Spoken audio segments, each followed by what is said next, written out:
Guys, welcome into the season finale rivalry weekend of Talking SEC.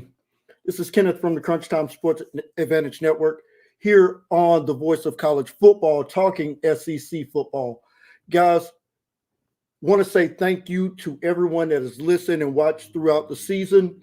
Let's have a great night. So, as always, this is your show. I'm just guiding the bus. Let's go.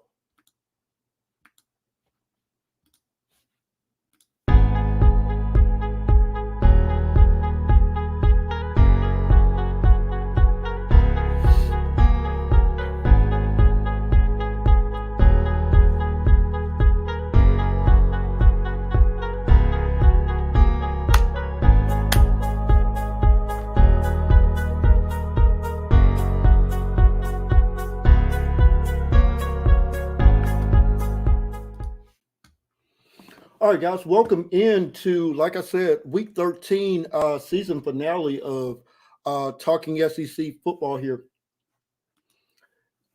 Guys, it's been a great year, and I want to say on behalf of my team here at the Crunch Time Sports Advantage Network, and a special thank you to our good friend Mark Rogers for allowing me to host this show each and every Saturday night at this time slot with you guys. Want to also say thank you to everyone that has watched throughout the season, and looking forward to a great show tonight. Okay, guys, before I do the rundown here, uh, injury note just happened in the Kentucky Louisville game. Quarterback Malik Cunningham looks like he either hurt his uh, throwing hand or wrist. Um, Extreme pain right now. So we got about a minute 26 left to go in the first half in that ball game. Guys, let's go back to Thursday night's Egg Bowl in an absolute horrible weather game. Ole Miss was able to cap off a 10-2 regular season with a win over in-state rival Mississippi State, 31-21. On yesterday, Arkansas capped off an 8-4, 4-4 regular season win over Missouri, 34-17. Earlier today, Tennessee was able to cap off a 7-5 regular season, 4-4 in conference play, 45-21 over in-state rival Vandy. Vandy will close out their season 2-10, 0-8 in conference play.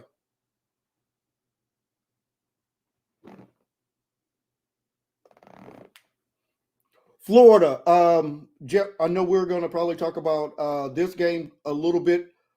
Florida, I got to give my hats off to those kids on the Florida side with nothing left to really play for except getting to a bowl game. Caps off their season going 6-6 over with a win 24-21 over Florida State.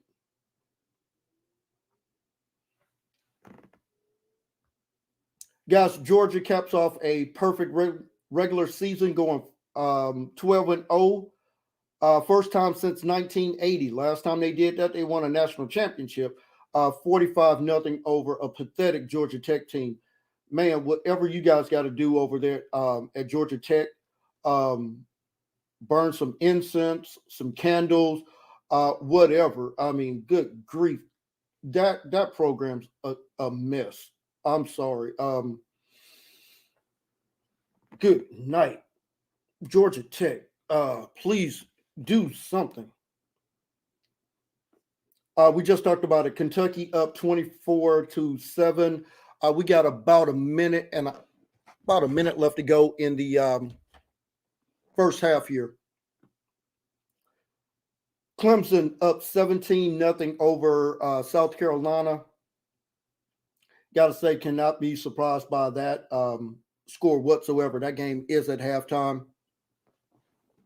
And LSU up 17-7 over Texas A&M. Okay, Cunningham back in the ball game now. So whatever that was, just a brief injury there.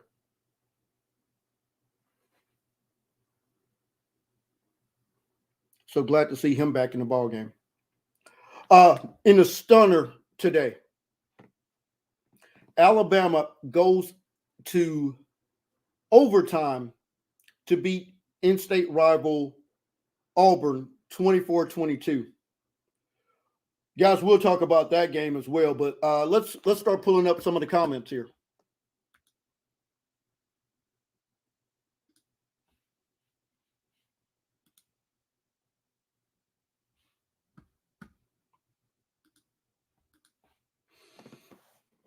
Roll Tide, Nola. Like I said, Alabama fans should be happy and nervous at the same time. Feeling extremely lucky. Hey, Jed, how's it going, my friend? I know you're glad to see that coming to an end. Jed, we'll have a conversation here over the next hour and 54 minutes about where what's next for the Florida Gators. And guys, I'll let the cat out of the bag here. It is expected that the Florida Gators will name Louisiana head coach, their new head coach here very shortly, as maybe as early as tomorrow. So expecting to see that news break here in just a moment. Matter of fact, give me just a moment. I'm trying to check and see if I have anything now. So, Cody, welcome back in, my friend. Vols 7-5. I did see that. Don't know what to make out of that, but that could be good news for your Vols there.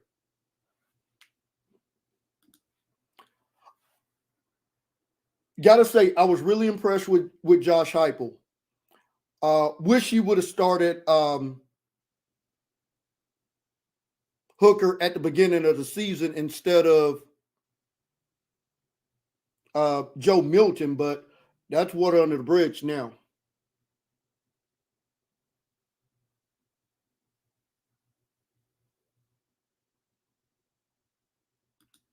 Yeah, Cody. Like I said, man, Georgia Tech need to burn some candles or what have you. Hey, Ash, how's it going? Let's see. No, let's not do that. No, let's not do that. No. I don't care where that game was played at, and I don't care how bad Alabama looked from a talent standpoint. No, can't go with that. What do I think the opening spread would be for the SEC championship game? I've been trying to run that down.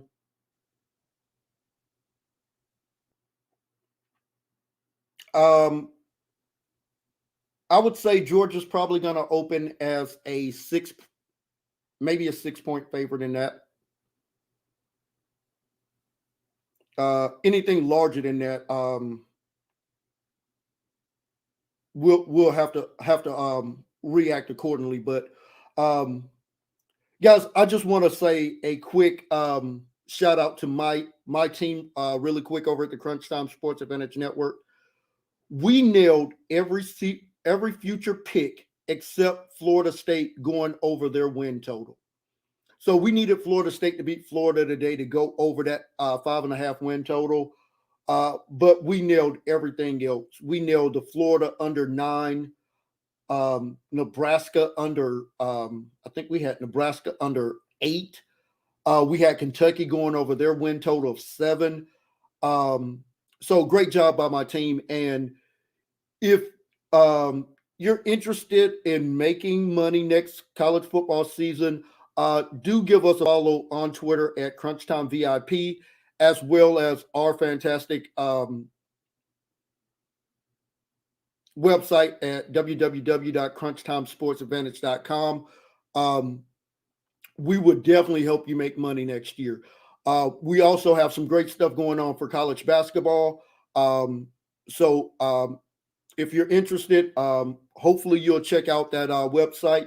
Let me know that you heard it here on Mark Rogers Talking SEC.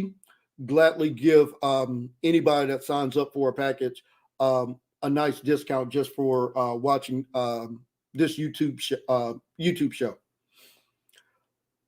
I'm sure we're going to talk quite a bit about next week. So any questions that you guys have on that, I'll certainly try to answer those throughout the evening here.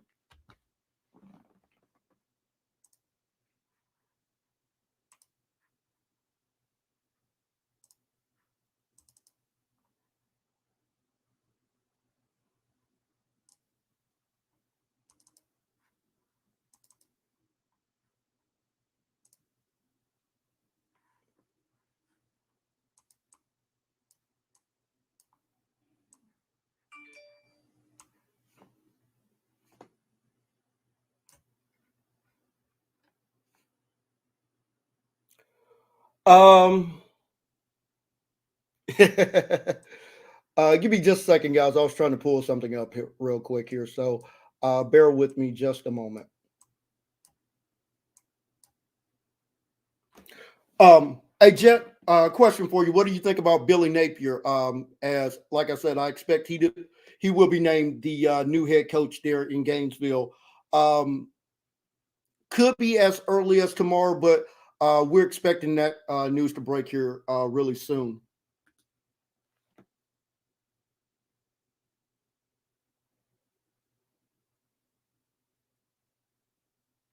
Now, Ash, I completely agree with that. They haven't played a 60-minute ball game consistently throughout the season. Want to see how these injuries maybe forces Alabama to change the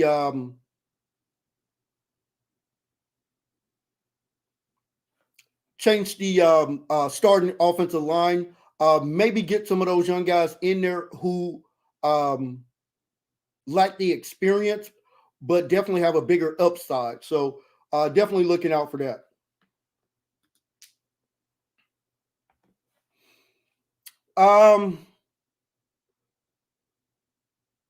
Cody, because we're going to be doing a podcast on that one, won't be able to give you an answer on that directly, but I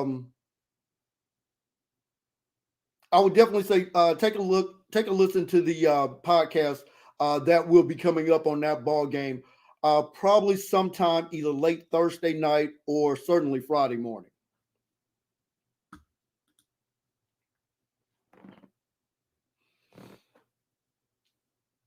Okay, so just to give you guys a little bit of background on Billy Napier, and this is what I was trying to pull up here.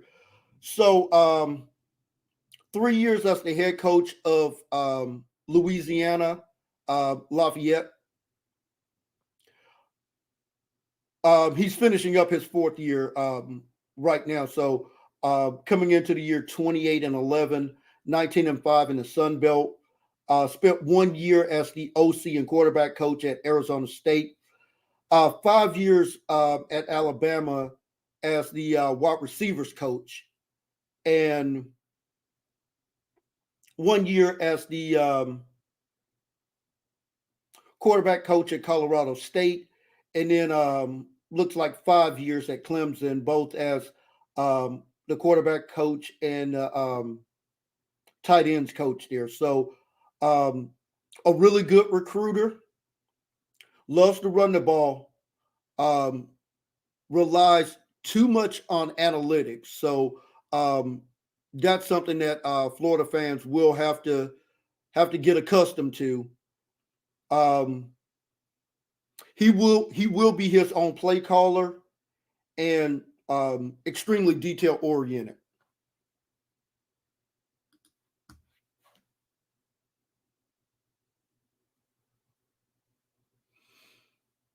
That's going to be interesting.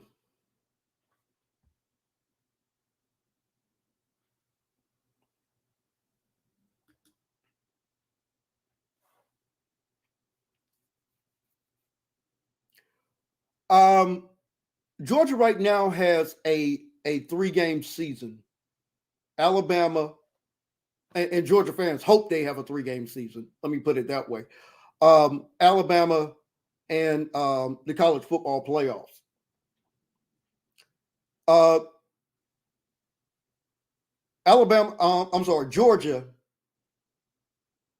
in their only um, test against a really good defense, that was Clemson back in week 1. That Georgia offense only scored 3 points. So a team with a really good defense, if they hold Georgia to 20, Georgia can absolutely lose that ball game. And guys, I'm pulling up the stats here from that Clemson um, Georgia game back in week 1.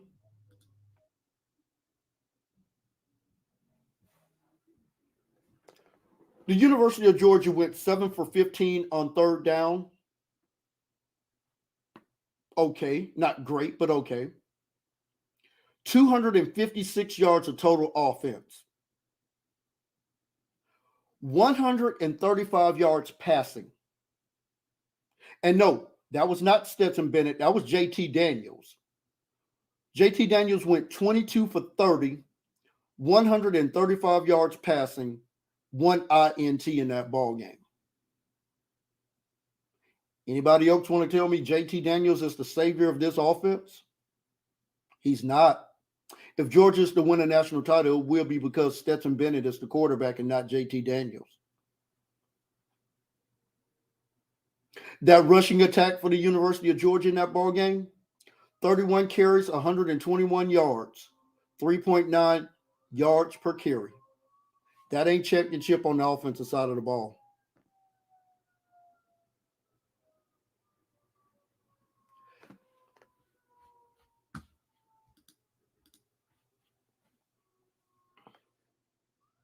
I believe you could be right about that.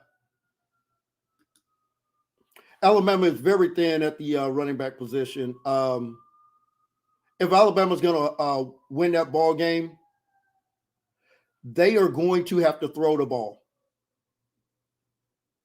Now, this Georgia defense, will Kirby Smart blitz, knowing that his cornerbacks have not been tested all year? Because if he blitz and doesn't get there, and Bryce Young hits up with one of these wide receivers, oh, that could be bad news for Georgia.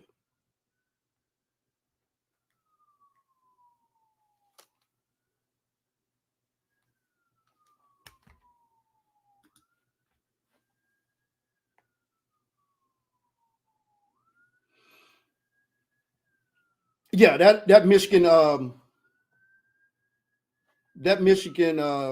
pass rush is really good. Thought if they were going to win the ball game, that that defense would have to stand on its head, and it absolutely did.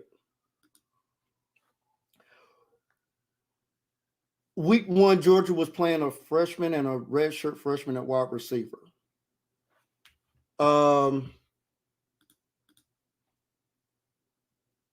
Yeah.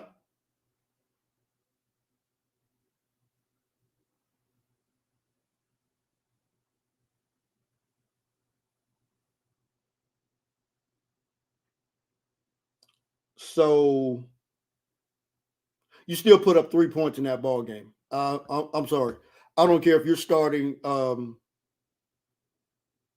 pound puppies at wide receiver. You know what?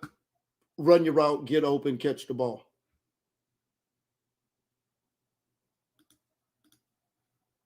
And I get that. Then I completely get that, but I'm not going to make excuses for that Georgia passing game. I've seen teams without their best wide receivers put up a lot more production than what Georgia put up with far less talent. So um, the excuses for Georgia are null and void at this point. Win a national championship, or it's going to be a lot of questions for everybody associated with that program. And Kirby knows that.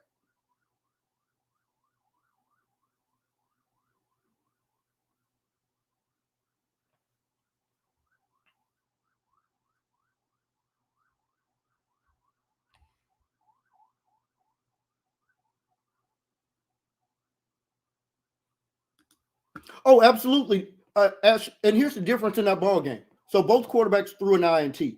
DJs went back for a pick six. Clemson had to settle for a field goal. That's the difference.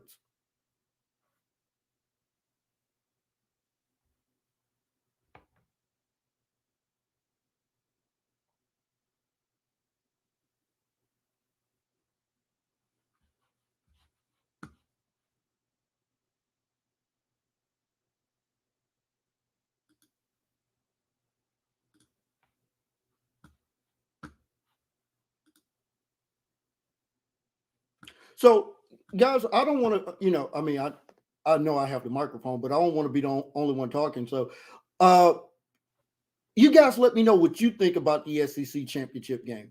I would love to read your comments, post those up. So, let me know your thoughts on that. Like I said, any coaching changes? How do you feel about your teams right now going into next year?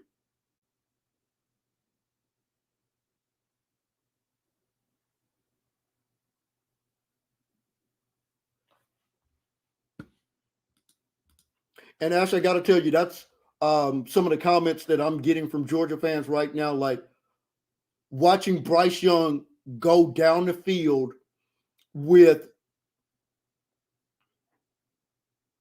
woo, watching Bryce Young go down the field 90 plus yards with everything at stake and look like a seasoned vet. That's scary to a lot of Georgia fans right now. 45-17, huh? That's interesting. Okay. We'll see. Hey, Scott. Hey, welcome in Georgia Big next Saturday. Hey, if you got a final score prediction, I'll put it up on the screen.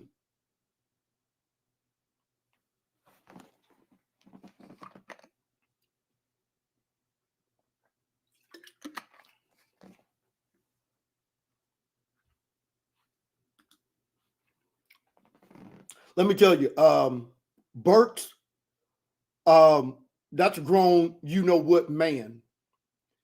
He's got a lot of Terrell Owens, and I'm talking about the good parts of Terrell Owens. Um, just a physical. I'm talking about throwing cornerbacks into the bleachers. I love that kid. I would love to see him go to. Man, let me think about that one for a second.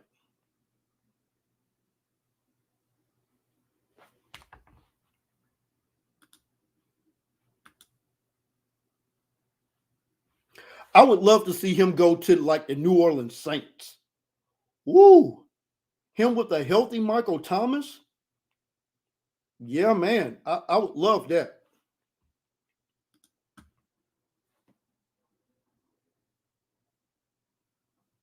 Now, Cody, we talked about this. So Josh Heupel has not been known as a really good recruiter. So I am going to be watching this recruiting class uh, really, really tight. And the places where you need to pick up some talent, because I don't know if you saw this, but your leading rusher just transferred out. earlier today.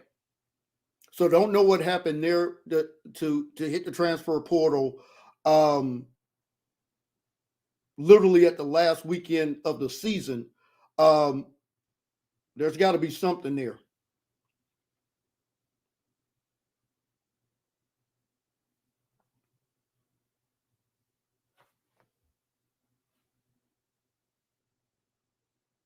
Hey Ash, talking about your schedule, I think your schedule.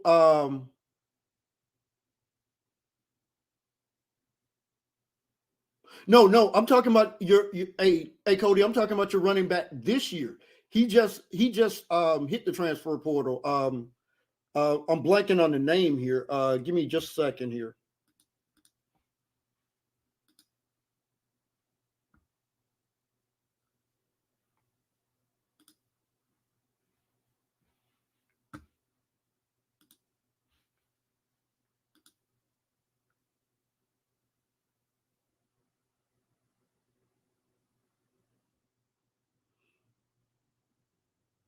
Oh yeah, yeah. So yeah, he just the transfer portal. Hey Ash, as far as the mock drafts, um, I wouldn't worry about mock drafts until literally the week before the beforehand. But I think he's going to be a fantastic pro.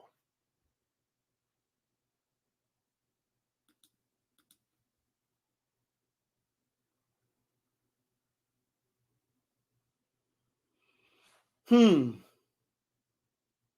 Then I'll say that's true for Georgia. I think the best offense that Alabama's faced was that Ole Miss offense. But I will say that I will not fault you for making that comment. Now, Cody, I don't know what transpired, so I don't know what happened with that. We got that news so late that we didn't even have a chance to um, do anything with that. So I'm going to be interested to see that.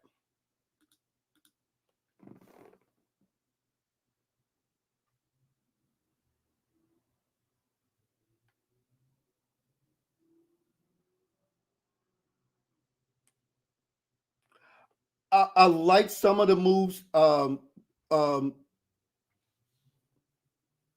I like KJ's progression. He definitely needs to continue to get better, but I was impressed with his last couple of ball games for sure. Okay, Cody. Yeah, let me pop that up here as well. Um, if that's true, um, then yeah, that's troubling there.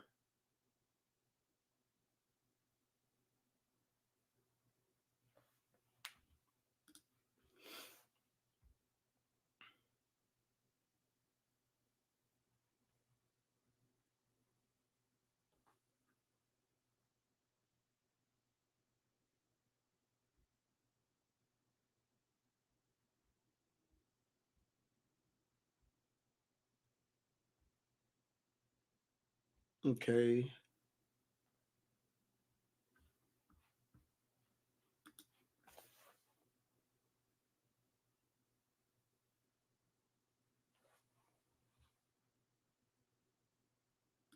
Like I said, don't know until I peel back the onions on that and get because of because of the holiday weekend.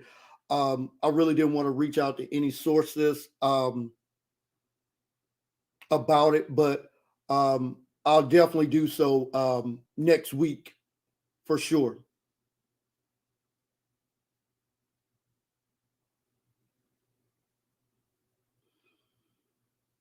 And Cody, Tennessee's got to go get some defensive players. I mean, just got to load up on defensive players, considering what they lost in the transfer portal. Um,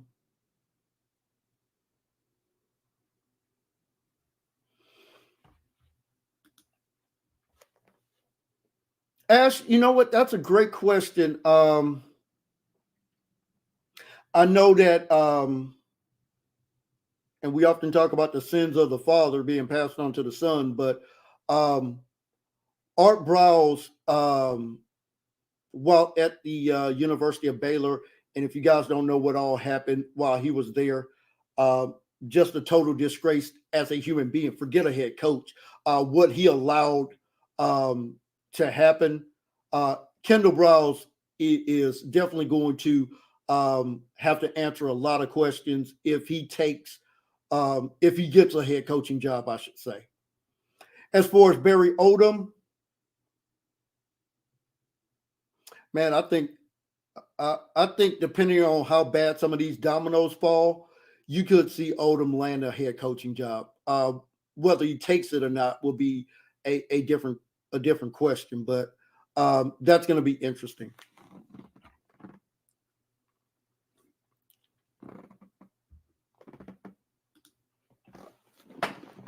All right, so you need defensive linemen for sure. You probably need maybe 5 defensive linemen. You probably need about 3 to 4 linebackers, and you need some cornerbacks because um, from a depth standpoint, the way that your head coach wants to run tempo, you better be able to rotate a lot of guys on defense. And I thought late in the year that teams would punish you just because you didn't have the numbers, and that didn't happen. So I was really surprised by that. I thought that as we got past October and certainly into November, that teams would just line up and run you into the ground.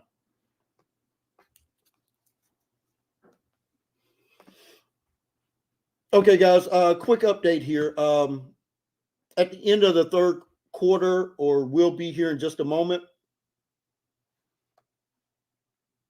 Texas A&M is driving at the LSU 31. That scores A&M 10, LSU 20. About 45 seconds left to go in the third quarter. Also, halfway through the third quarter, Clemson still shutting out South Carolina 20-7.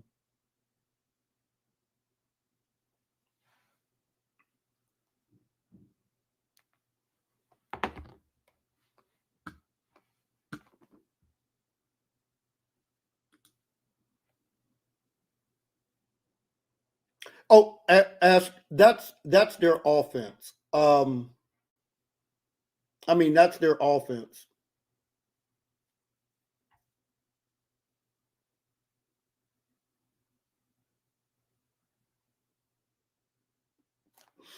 All right, we got some interesting chatter going on. So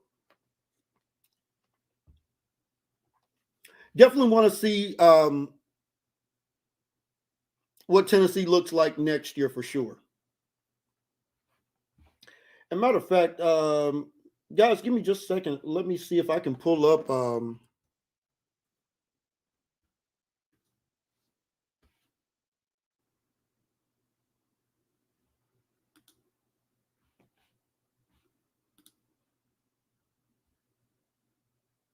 I'm trying to pull up the schedules for everybody next year. So bear with me here. All right, so Cody, next year, and let's run through your schedule and see how you feel about the schedule. So you open next year at home versus Ball State, a return trip to Pitt, and mind you, they'll be without Kenny Pickett's their fantastic quarterback next year. Then you come back home to face Akron and then Florida on September 24th. A bye week, and then listen to this schedule here. October 8th, Tiger Stadium in Baton Rouge versus LSU.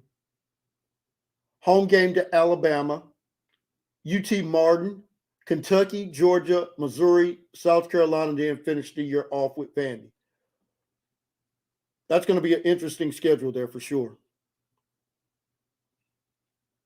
So you're thinking 8-4 in that schedule, 9-3. Okay, so let's dissect that and see where we can find 8 wins.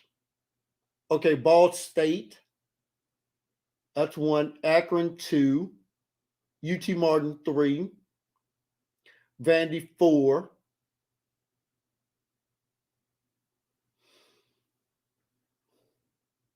Okay, let's see. Ball State, Akron, UT Martin, Vandy. That's 4. All right. Now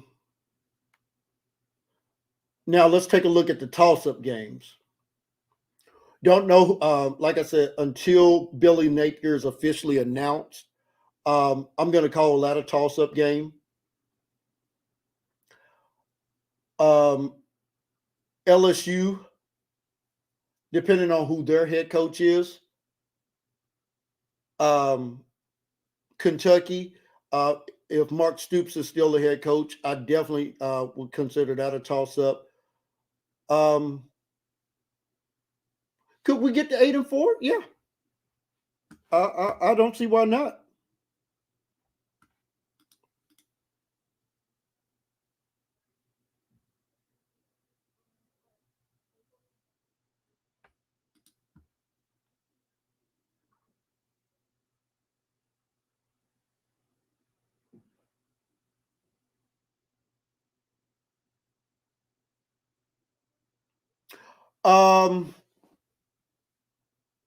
As you know what, I'm looking forward to seeing how Texas recovers after this horrible season that they had last year.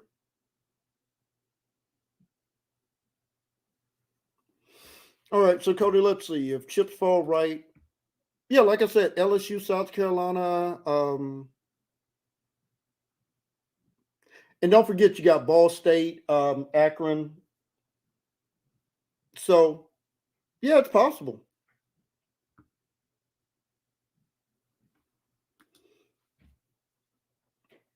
Ash, let me tell you, I absolutely love Coach Pittman.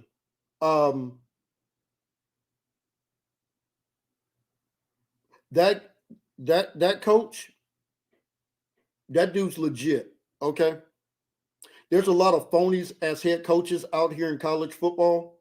He ain't one of them. That's a head coach you can be proud of.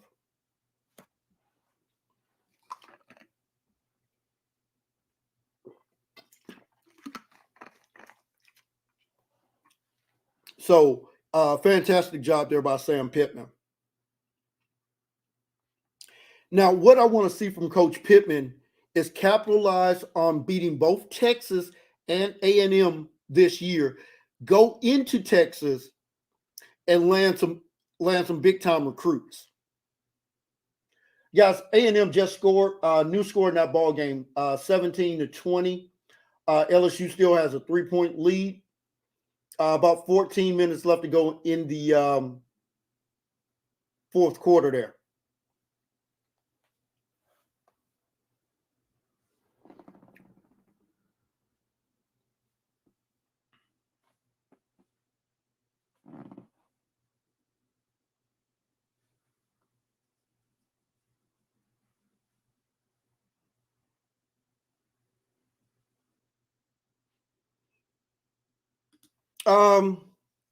You know what? A&M is literally the Dr. Jekyll and Mr. Hyde.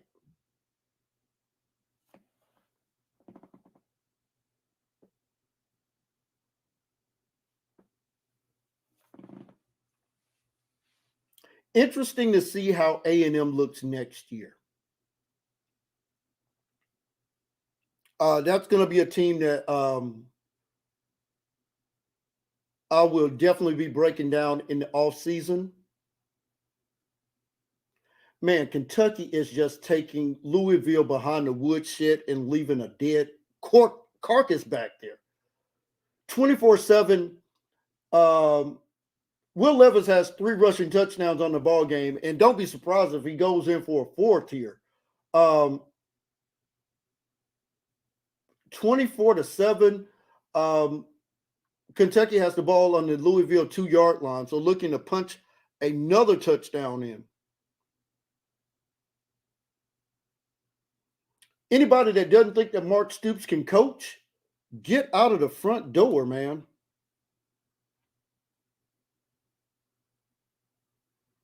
That dude is one heck of a coach.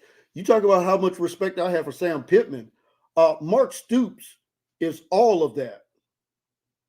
Kentucky just goes in for another touchdown. 30-7, extra point pending.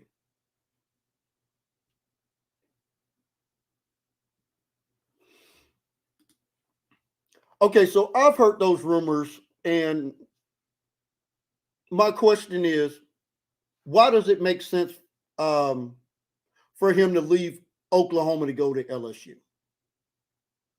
Will Levis with another rushing touchdown. Wow. If you're playing fantasy, and I hope like heck you had Will Levis as your quarterback. Good night. 4 rushing touchdowns by a quarterback that is not known for his running ability.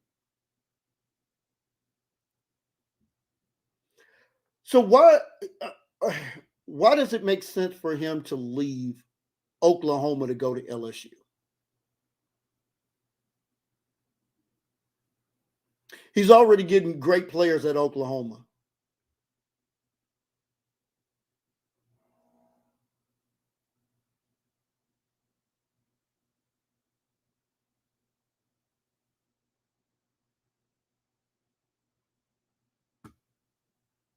So until I can hear a reason other than more money, I can't buy it. A bigger salary, but I mean, how much more bigger is it going to be? You don't think Oklahoma could match anything that LSU wants to put on the table? They could.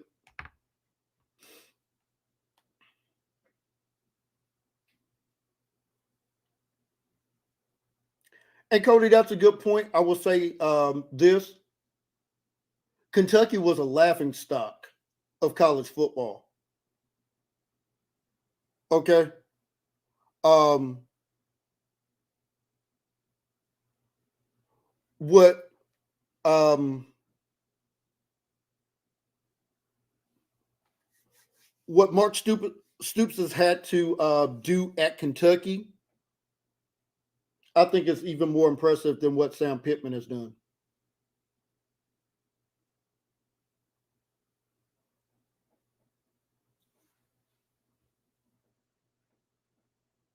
Oh, Oklahoma does not care about burning money as far as college football. Let me tell you, um, that program will spend, and you can quote me on this, whatever it takes to win. No, Oklahoma don't care about how much money they got to invest into the football program. That is a program that wants to win. Not saying that they're going to, but that's a program that wants to win.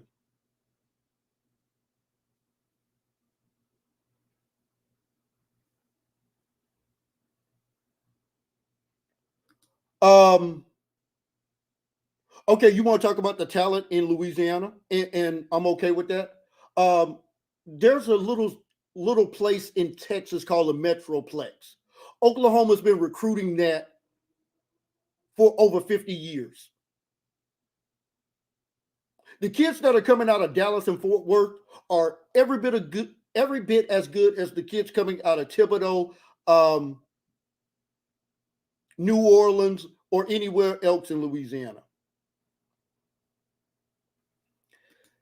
Yeah. Okay.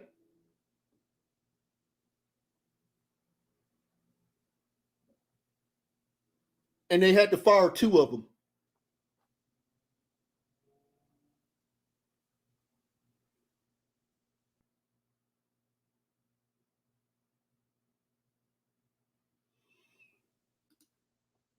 Let's see.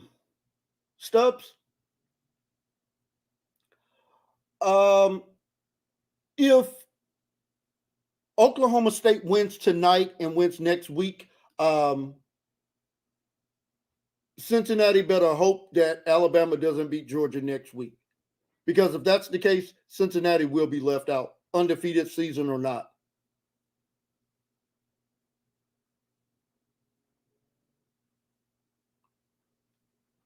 So this mystery about the great players in the state of Louisiana. Unless you don't get all the great players in Louisiana now. There's a long pipeline from the state of Louisiana to Tuscaloosa, Alabama.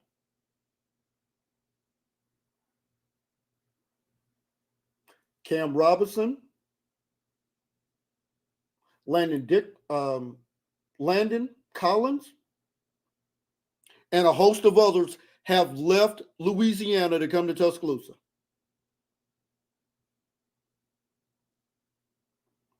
And if Lane Kiffin was to actually go into Louisiana and recruit some high caliber wide receivers, they'll go to Ole Miss.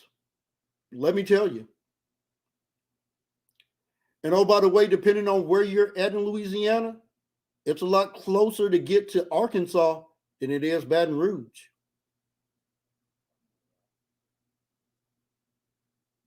Or Texas A&M. So LSU don't have a monopoly on the state. So that's something to keep in mind.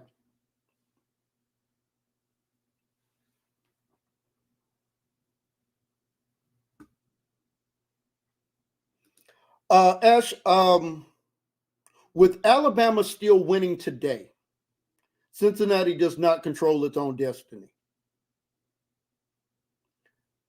Cincinnati is hoping that Oklahoma wins tonight. Because a one-loss Big 12 champion will go in over Cincinnati. You can book that right now.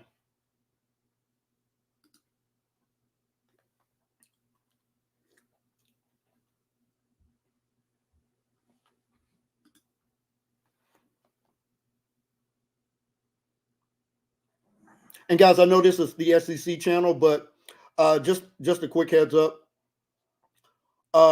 Just starting the third quarter there, Oklahoma and Oklahoma State are tied at 24.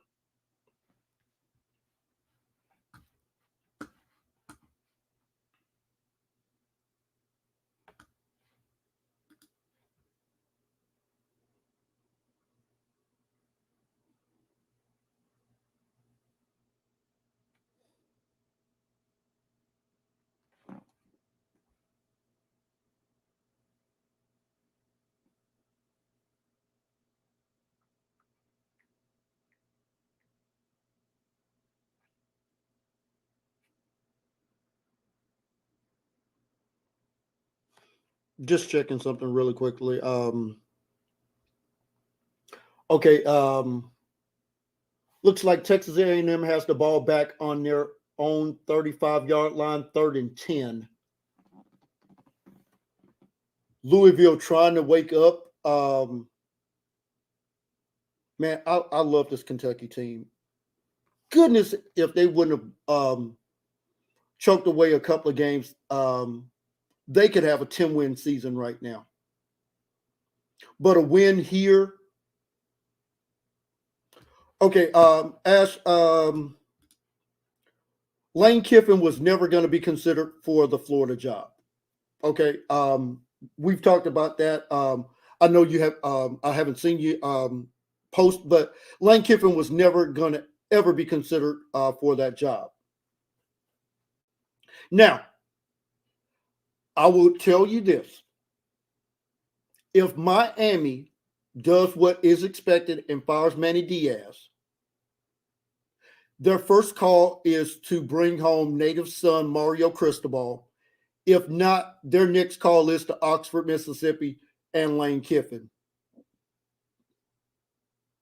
I'm told that they are ready to make either one of those two coaches their next head coach and get back to winning a national championship.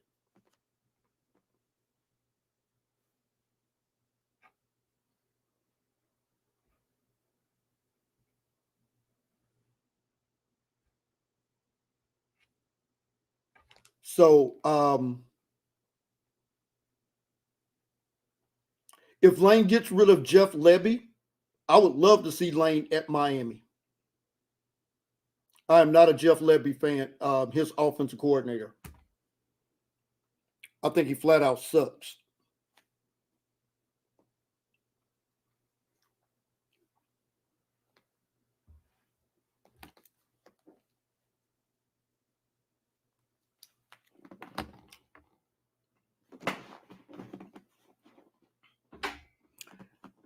Kentucky is just absolutely stomping a mud hole in their rival and walking it. Interception by Kentucky. I mean, just stomping a mud hole and walking it dry.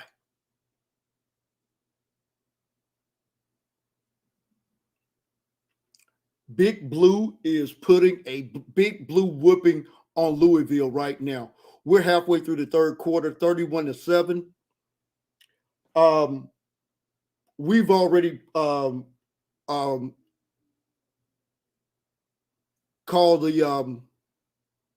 this ball game.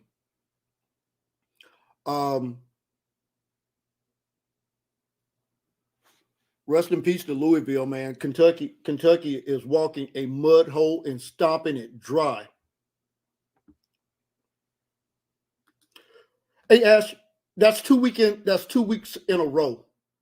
So if we look back last week, Auburn up 14-0 over South Carolina at the end of the first quarter and blew that game.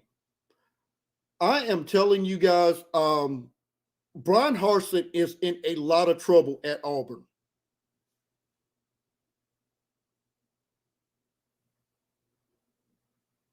I mean, a lot of trouble. Hey, Stubbs, Clark Lee is going to be given as many years as he needs, to be honest with you. Played there at Vanderbilt. They're going to give him, man, if they gave Derek Mason, what was it, 5 years? They'll give him 8. I'm not even being flippant with that. That's one of their own. They will give him as much time as he needs. And they looked really good against that Tennessee team today, by the way.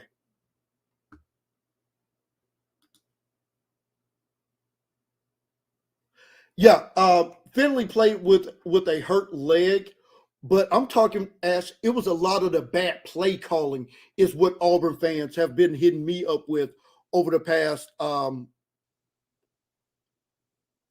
week. They did not want him as the head coach to begin with. And now back-to-back weeks like this, and great point about that Mississippi State game as well. Completely forgot about that. Yeah, Auburn fans are not happy with their head coach right now. Kentucky's looking to go in for another score. You talk about wanting to make a statement. This Kentucky team is making a statement to Louisville. They own the Commonwealth.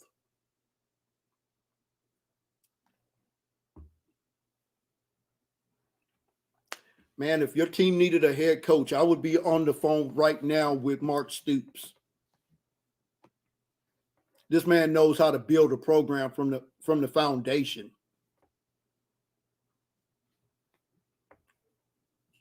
Could you imagine him with some really great resources?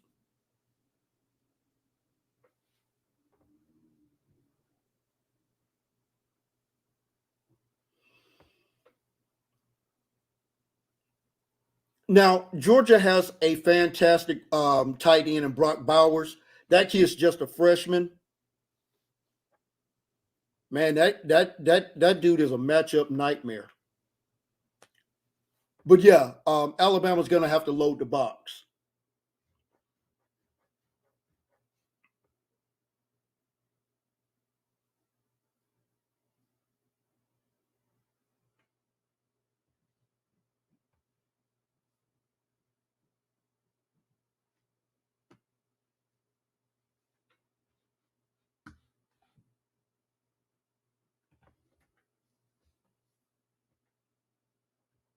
Okay, keep an eye on this LSU A&M game. A&M just punted the ball back to LSU. We got about 10 minutes left to go in regulation right now. 20-17. Clemson is still pitching a shutout over South Carolina. South Carolina, honestly, is just happy to be going to a bowl game.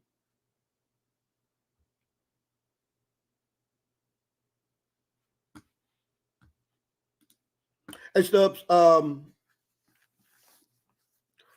fans aren't just going crazy over those 3 games. Give me just a second here. Pull up Auburn's schedule because this is what Auburn fans have been hitting me with. He let the Penn State game get away. Guys, let's go back to that ball game. Bo Nix throws just one of the dumbest throws that Bo Nix has ever thrown.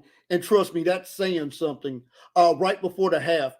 If the Penn State linebacker catches the ball, he walks in for a pick 6. So what does Brian Harsin call right after halftime? He calls a dumb reverse. Wide receiver fumbles the ball. Penn State gets the ball, goes in, and wins that game. So Auburn fans are looking at 4 games that they should have won, but because their head coach was incompetent, they lost all 4. Let's just say, guys, I'm checking my phone here every time I get a notification to see if it's Brian Harsin being fired. And that's not exaggerating.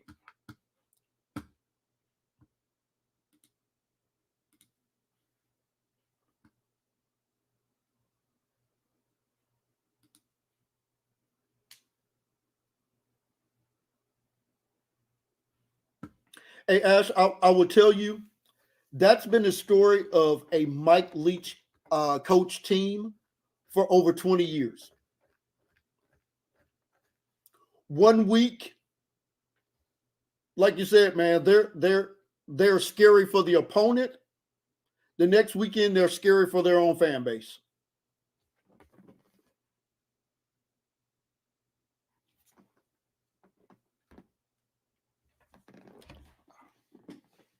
So you never know which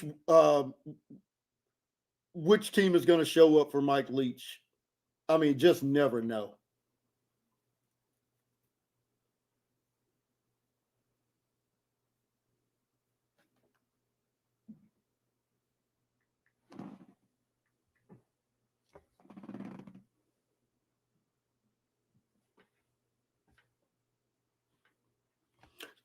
So, Ash, while I got you, let's take a look at the Arkansas schedule for next year, and would love to get your thoughts on how you think the Razorbacks could look going into next year.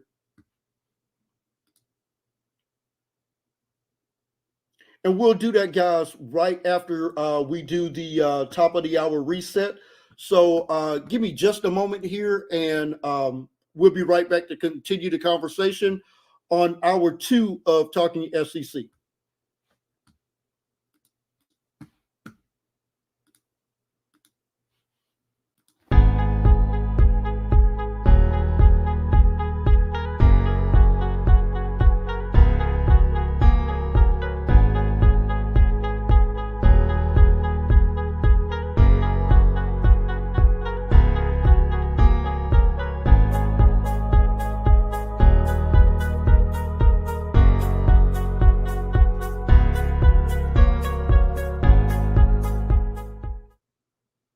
Okay, guys, welcome back into hour two of Talking SEC. Kenneth here from the Crunch Time Sports Advantage Network. You can find our fantastic podcast on www.crunchtimesportsadvantage.com. You can also follow us on Twitter at CrunchTimeVIP. Also, give the show a follow at Voice of CFB, and of course on Twitter at Mark Rogers TV as well. I can't thank Mark enough for allowing me to host this show each and every week at this 2 hour time slot. It has been a fantastic year, and can't thank you all enough for watching and definitely chiming in each and every week. So thank you to each and every fan. It has been a blessing to be with you every week. And once again, thank you. Okay, so let's take a look at that Arkansas 2022 schedule. And man, you guys get it open with a nice one there in Fayetteville as you take on Cincinnati to open up the season. Another home game against South Carolina, then Missouri State. Then head to Arlington to face A&M. Alabama at home. So, man, you guys are playing a lot of home games early. That means some backloaded work there at the end of the year. Road game at Mississippi State. Road game at BYU. I got to watch that one. Bye week, then travel to Auburn. You get Liberty at home, LSU at home, Ole Miss at home. Wow, man, you guys play a lot of home games. And finishing off the year at Missouri. So could be a good year, but definitely going to have to get off to a fast start as we'll find out about that Cincinnati team as far as what they're bringing back. But playing A&M, Alabama, Mississippi State, and BYU 4 out of 5 weeks.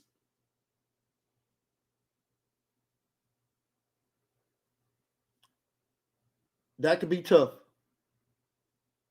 I'm going to be interested to see what Vegas sets the win total for Arkansas next year.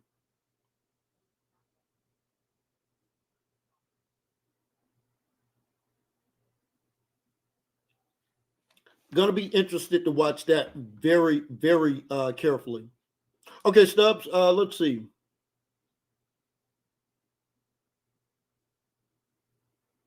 I did not know that Bobby Petrino was at Missouri State. Oh wow. Okay, that's going to be some fun. Okay.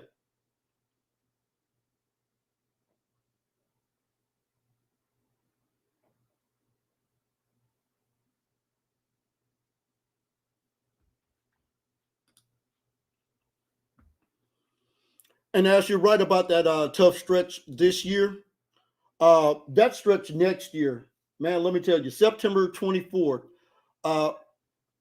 in Arlington versus the Aggies. Then against Alabama, Mississippi State, and BYU. That's another tough one, man. That's another tough one. Kentucky just walks in another touchdown. This time, talented running back Chris Rodriguez Jr. Getting it done, man. Getting it done.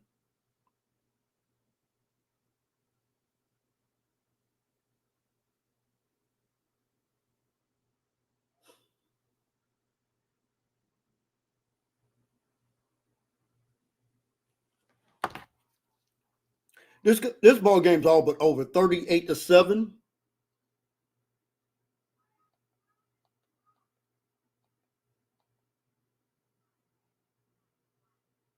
Okay, Oklahoma up 33-24. Oh boy. That is not what the Big 12 was hoping for.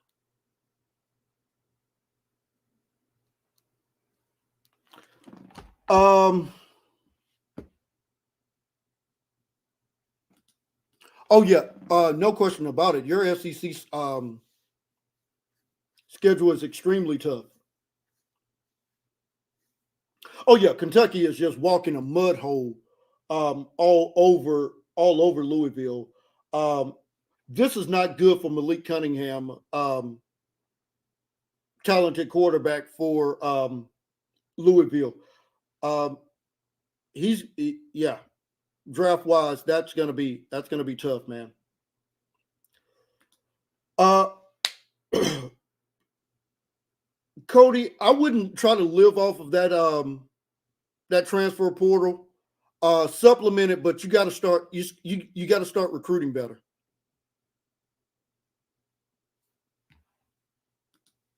No doubt about it.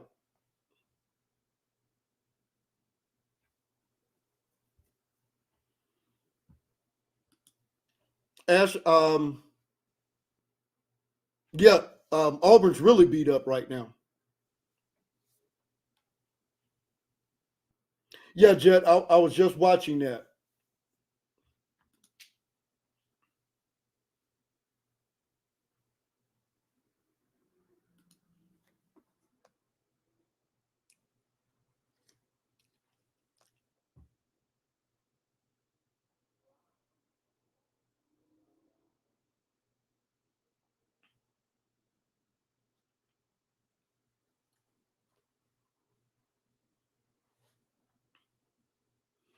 So,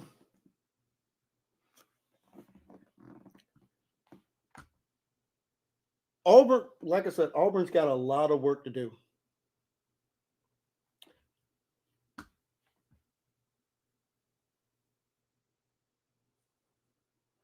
Jet, I don't know what the final numbers were with the assistant coaches, but man,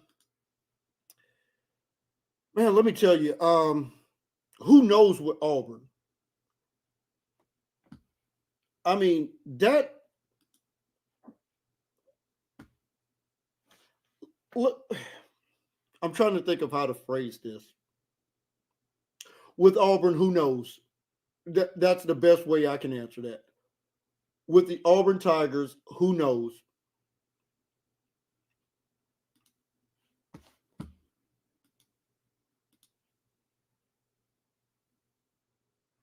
I did not. They're just happy to be going to a bowl game.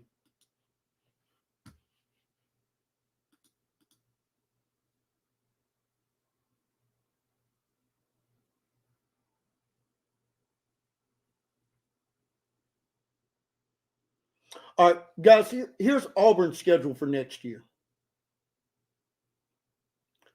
They play Mercer. We just saw Alabama play Mercer this year, so that should be a win. San Jose State. That should be another win.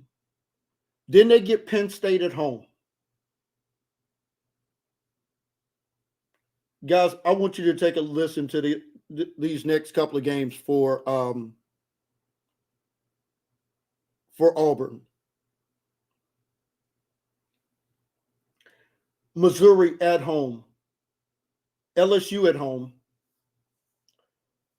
road games at Georgia, at Ole Miss, bye week, Arkansas at home, Mississippi State at home, Texas A&M, Western Kentucky at home, and then Alabama in Tuscaloosa.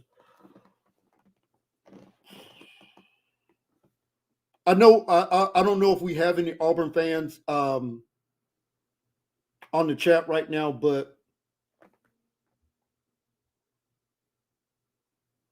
I can't wait to Vegas opens this game, open this team's win total up.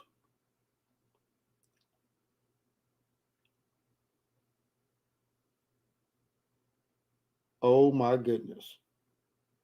I'm telling you, guys, I can't wait for next year's win totals to come out. Auburn Tigers, you will definitely be another gift that keeps on giving next year. Jet, did we pull up Florida? If not, I know we've talked about Georgia before, but um, let's run through the Georgia. I'm sorry, the Florida schedule for next year. A home game versus Utah. That will not be easy. Then a home game versus Kentucky.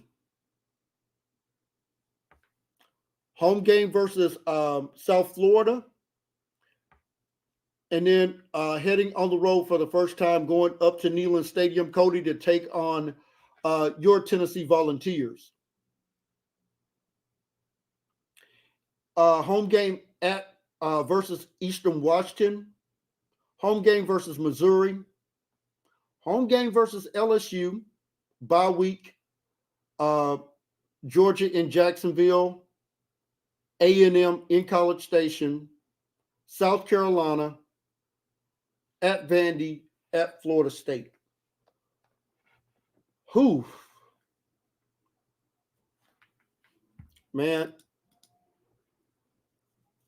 I don't care who the new head coach is.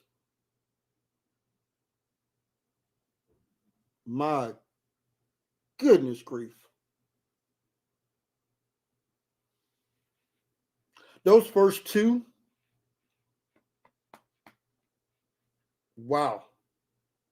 Utah is not going to be easy.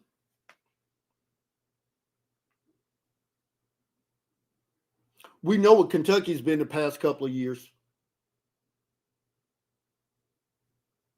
Wow. Wow.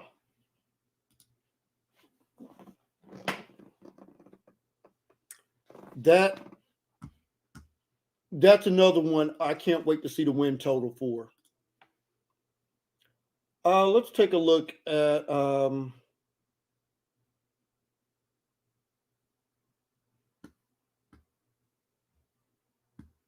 you know what? Let me take a look at A&M.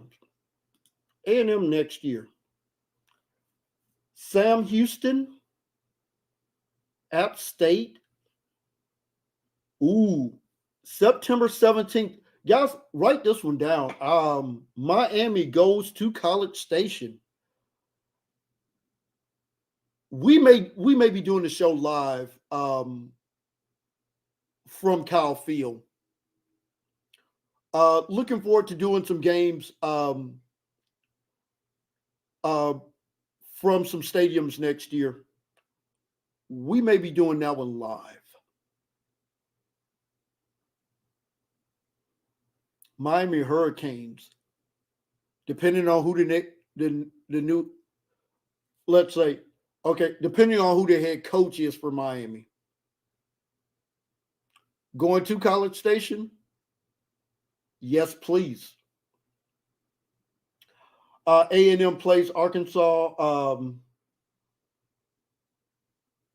then goes to Mississippi State and Alabama on back-to-back weeks. Okay, keep that in mind. Okay, A&M, LSU, 4 minutes left to go. If A&M can get a few first downs here, can put this baby to bed. But they're backed up on their own.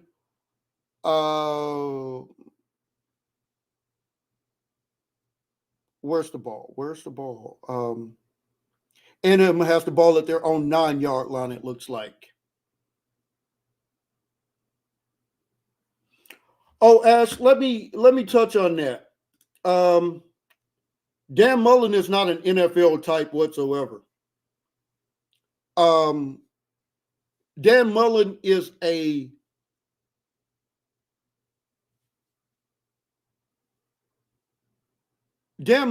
more of a small school head coach, where the pressure to win is not that big of a deal. Dan Mullen at a school like Washington or Cal or somewhere like a Syracuse or Virginia Tech, Dan Mullen would be really good there, like he was really good at Mississippi State. That Florida job was just way too big for him, man. Way too big. That dude could not handle pressure, man. Guys, Kentucky has the ball back in the red zone. 1st and 10 at the 13-yard line. Like I said, I don't know if Louisville owes Kentucky snack money or something, but um, Kentucky's getting everything that they want to get in this ball game.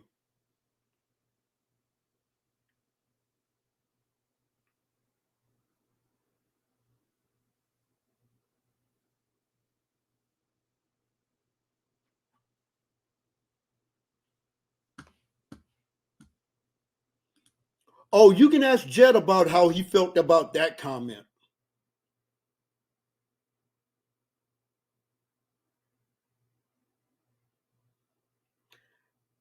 Yeah, that did not sit well with a lot of Florida fans. Man, let me tell you, it did not sit well with a lot of former Florida players.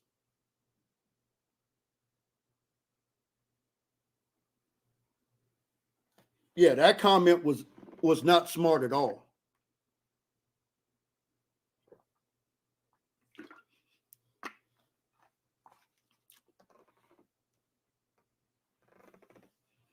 All right, so critical moment here in the Texas A&M LSU ball game.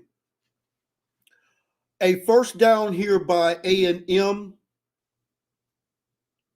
and you can take another minute and a half off of this clock. 3rd and about 2. Expect Isaiah Spiller to get the ball.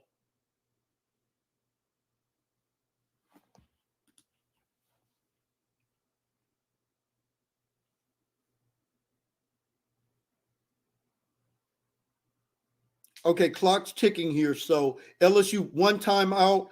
We will go under 3 minutes when this ball is snapped here.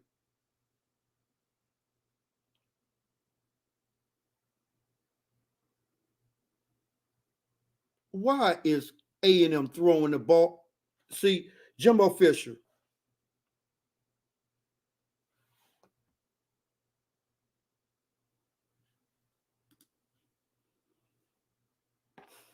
Jimbo Fisher. What was that? Guys, Kentucky 44, Louisville 7. Man, this is starting to be borderline abuse now.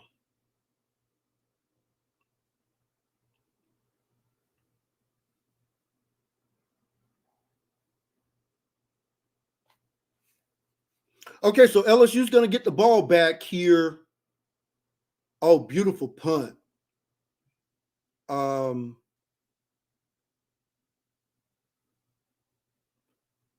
Okay, so blocking the back here by LSU. Going to push that ball back inside of their 20-yard line.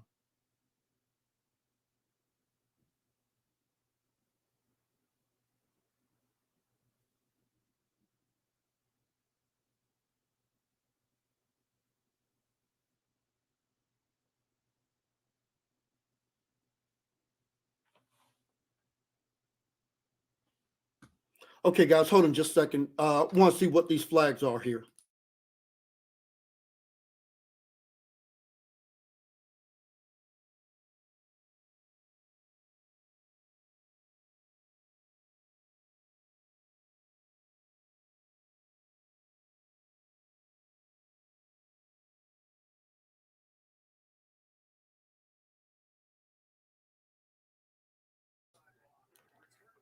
Okay, so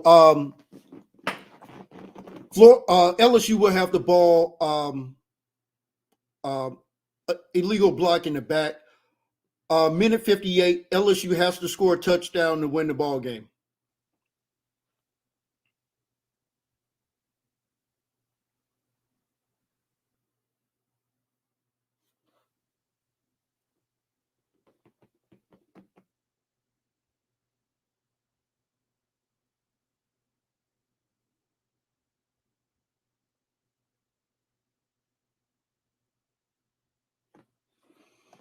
Okay, and LSU is going to have this ball all the way back inside their 15-yard line. 85 yards to win.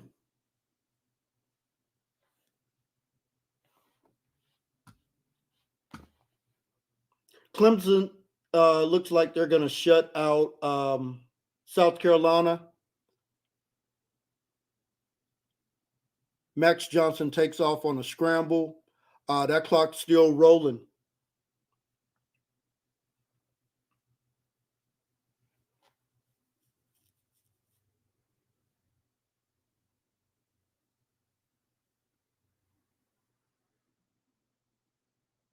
Sack.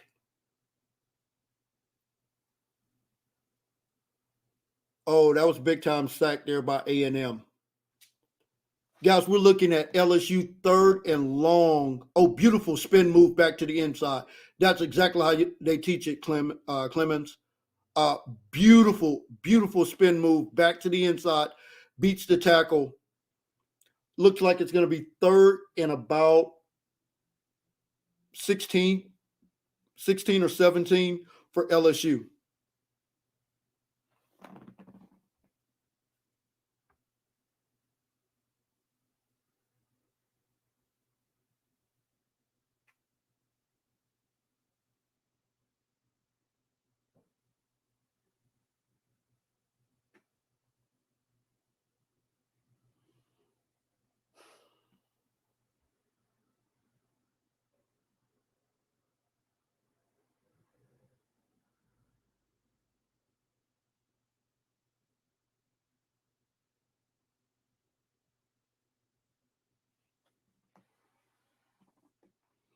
All right, so timeout LSU, third and 11 on their 14, it looks like.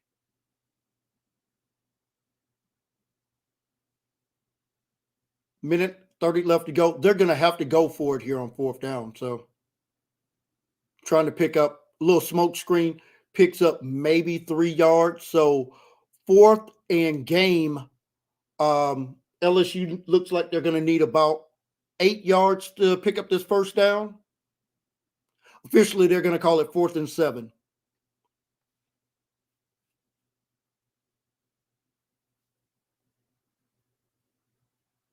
First down, LSU does not get out of bounds, though. Clock will stop for just a moment as they reset the chains. First down, LSU on their own 30, 55 seconds left to go.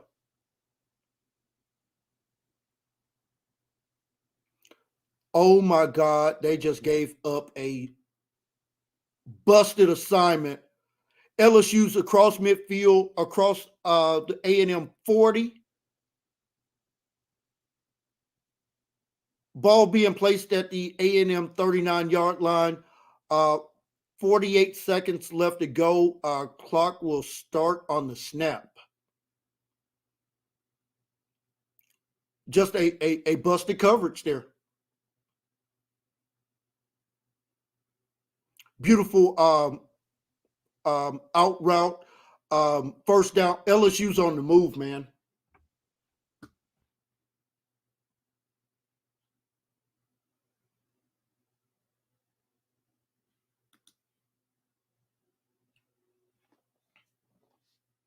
LSU has the ball at the 28-yard line. Max just throws it away. Smart decision there.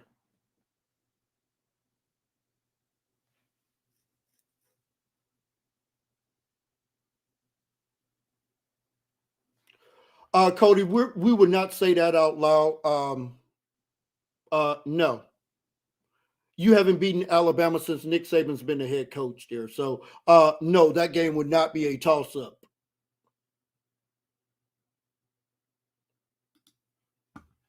Alabama's been smoking cigars since Nick Saban's got to Alabama. 15-0 against Tennessee. That game ain't a toss-up. That game ain't nowhere close to being a toss-up. I don't care if Tennessee goes and recruits the 1990 98 national championship team. That game is still not a toss-up. Tennessee needs to worry about beating Kentucky, South Carolina before they start thinking they're going to beat Alabama. Hey, Cody, let me just tell you, I don't care if the game was within 7. Florida had the same excuse playing Alabama twice. No, that game was not. No, we can't do that. Can't do that.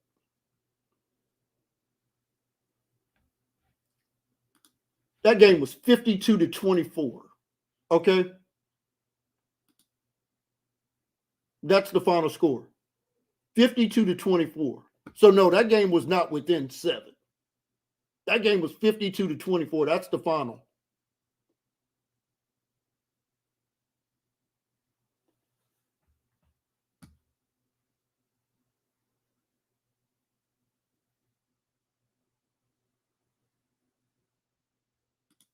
Oh no, I'm not saying that. I'm not saying that that should be the players' mentality, but no. Before you can win that game, um, you better bring a whole lot more than what you're bringing. And oh, by the way, this Alabama team is going to be a heck of a lot better next year, especially on the O line. That O line for Alabama is going to be.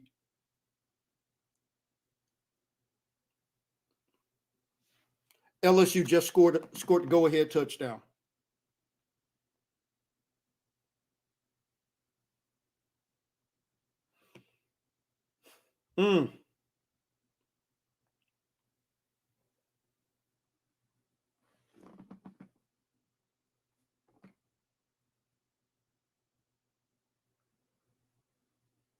Okay, they were within 7 to start the fourth quarter.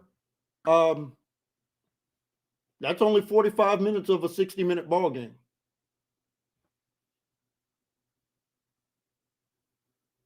LSU 9 plays, 85 yards, a minute 38 on the clock, and they just beat Texas A&M.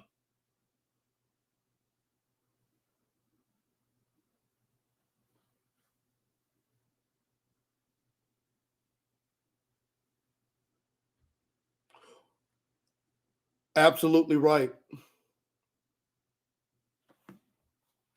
Jet, absolutely right.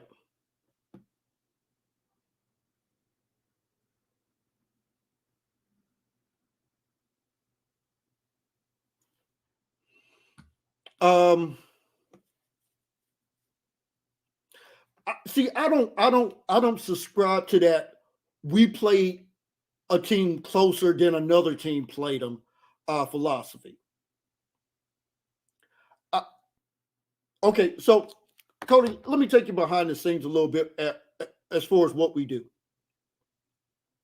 We judge you based on the opponents that you've played. For Tennessee to win 7 games this year, impressive. But let's take a look at those. Let's take a look at those wins. And mind you, the only significant win on that schedule is versus Kentucky. Okay, so here's what Tennessee did this year. You beat Bowling Green, Tennessee Tech, Missouri, South Carolina, Kentucky, and South Alabama, and Vanderbilt. Close only counts in horseshoes and hand grenades. You had one legitimate win on that schedule, and that was Kentucky.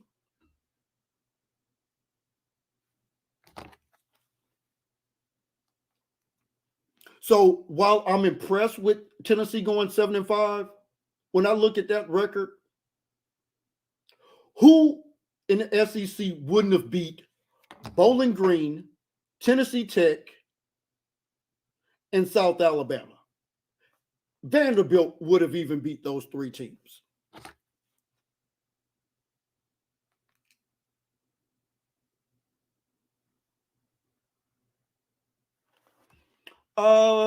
Give me just a second. I can tell you exactly where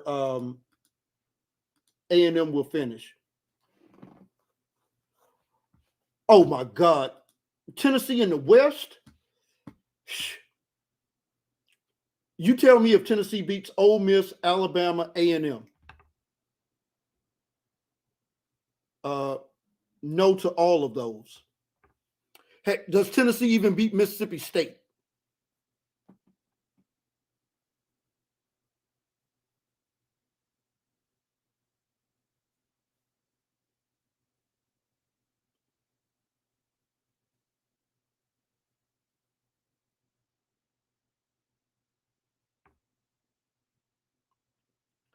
Let's see.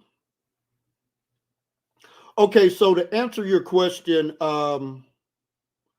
Arkansas would be third based on the head-to-head with A&M.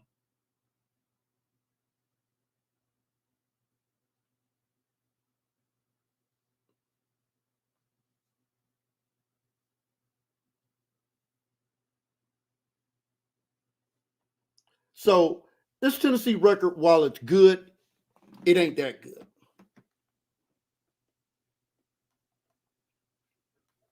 And let me be clear. Tennessee outperformed what the expectation was coming into the year.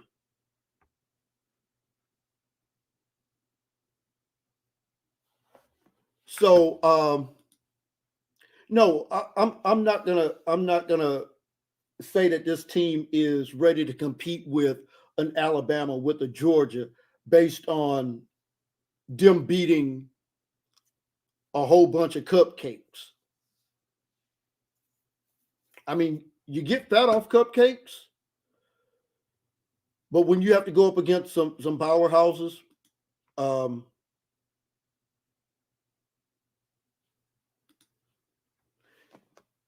is there any hope for the Alabama offensive line? Talked about that earlier, Ultra. I want to see if Alabama reshuffles this offensive line. I definitely want to see that. Um, well, yeah, Georgia's better than Alabama right now. We'll know by this time next Saturday if they're better than Alabama when it matters. Because while Alabama needs to win that game to get into the college football playoffs, Georgia can't afford to lose that ball game. Yeah, Georgia would still get in, but man, at some point you got to beat the bully on the block before you start um, talking like you've done something.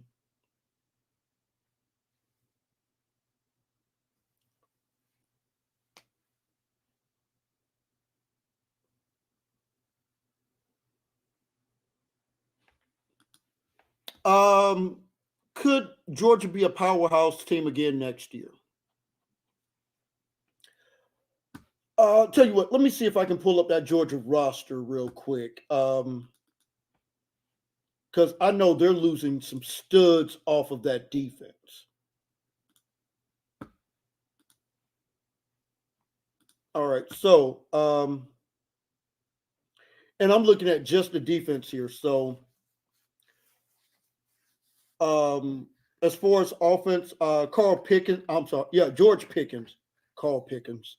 Oh my God, talk about a flashback there for Tennessee. Carl Pickens, one of the best wide receivers to ever play up there at Knoxville. Okay, so let's take a look at who they're losing on the defense. Okay, so Jordan Davis is gone. Let's see. Julian Rochester off that defensive line, he's gone. Trayvon Walker may declare to go pro. Wyatt, he's gone. Adam Anderson, he's gone. Where's Dean? Okay, let's see who else is gone. Robert Neal, he's gone. Let's see. N'Kobe Dean, he's going to the NFL. Um, Nolan Smith, he's gone.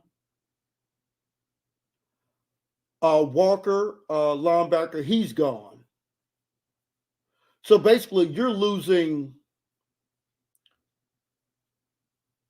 your best two guys off the defensive line in Jordan Davis and Rochester. You're losing your third best guy off the defensive line, Wyatt. As far as the linebacker production, give me just a second. Let me pull up. Let's take a look at the sack production here, and I can tell you. Okay, so Anderson, you're losing your top. Let's see, where is Tyndale? Okay, so you're losing. Okay, so Georgia is losing their top 2, 3, 4, 5, 6, 7. As far as guys who are playmakers on that defensive front seven, they're losing the house. They're losing everybody. Okay, so they're losing to Kobe Dean, Nolan Smith, Anderson, Wyatt, Rochester, Davis.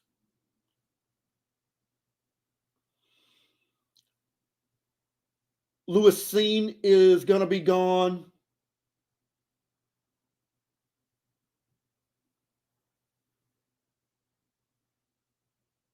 Tyke Smith, even though he hasn't played, he's going to be gone. Chris Smith, he's going to be gone. Man, that's a lot of dudes to lose. I don't care how well you're recruiting. No. Hey, Dan, let me just tell you, they don't lose guys like this every year. No, they don't lose guys like this every year. When you're losing the best run stuffer in college football in Jordan Davis, along with Rochester and Wyatt, no, Pickens is gone. Let me go ahead and tell you, Pickett. No, there's no maybe. That kid is going pro. He's going to either be a late first or somewhere in the second round pick, just off of his talent. He's gone.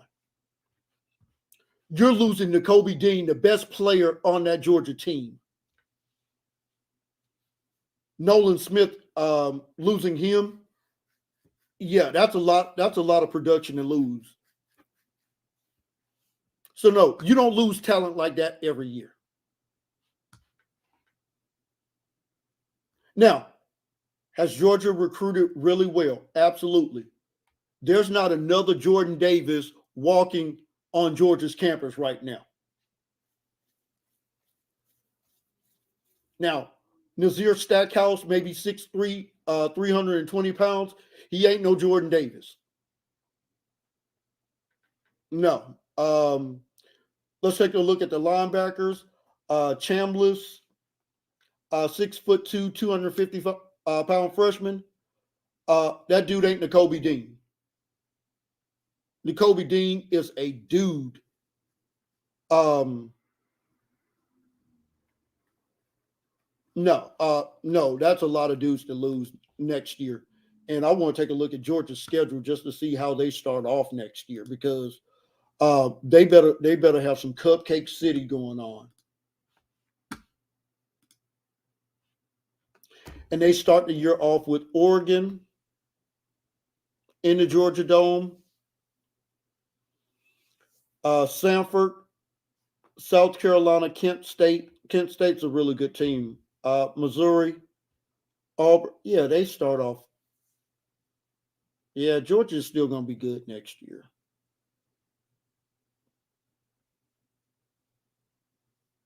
They got some cupcakes in there too. And I mean, heck, anytime you get to play Georgia Tech, I mean, that's a modified homecoming right there.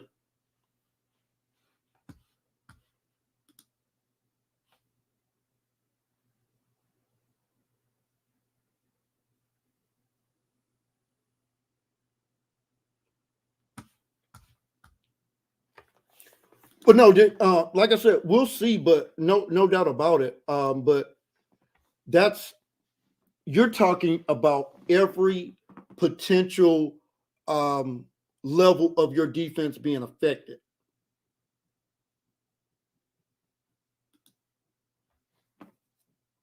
Okay, explain to me how the offense is going to be better.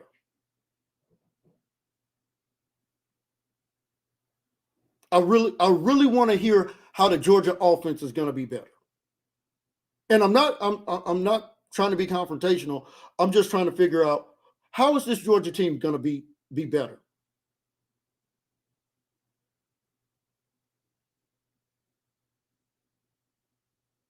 I mean, the offensive line has played fine this year.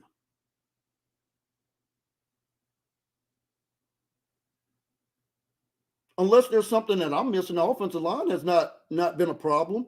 Ask Alabama how bad their offensive line is.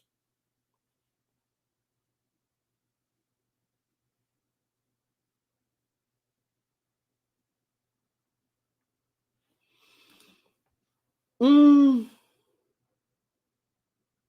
man, Jarvis Wright was pretty daggum good.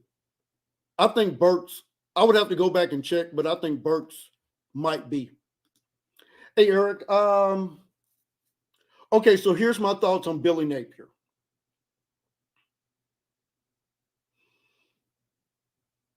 Billy Napier is a really good coach. He better be a dog. He better be a really good coach. Because he's walking into a pressure cooker.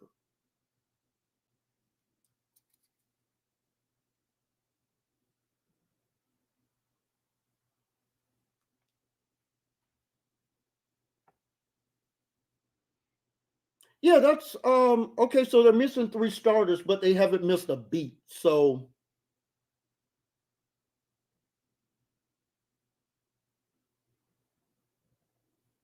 okay, that's interesting.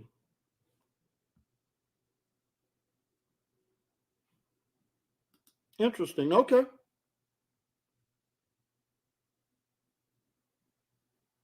But I do think this Georgia defense takes a step back. Now, a step back means they're still going to be really doggone good.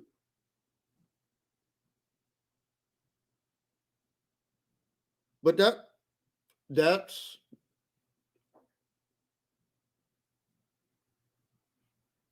that's interesting, dude. Okay. I haven't dug into that offensive line a lot, but okay, we'll definitely check that out.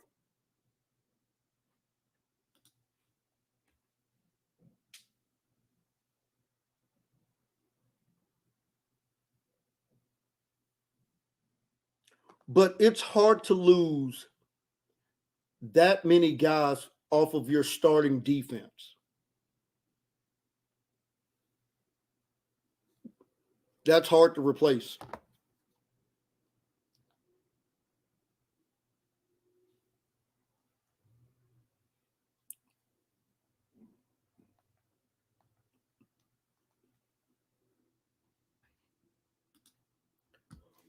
Receivers will be better. Um,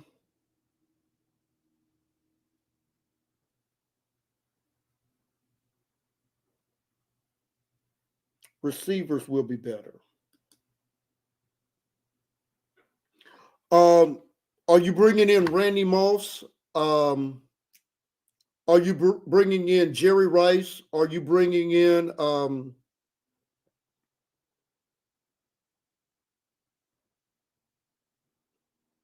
I mean, I don't know.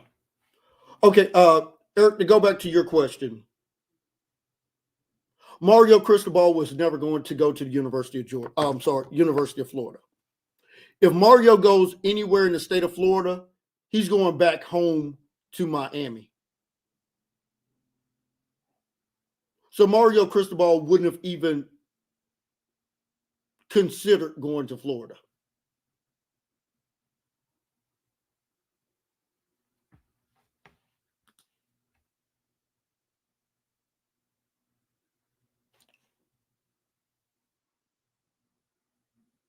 To answer your question, I don't give Florida a snowball's chance of winning the SEC East next year.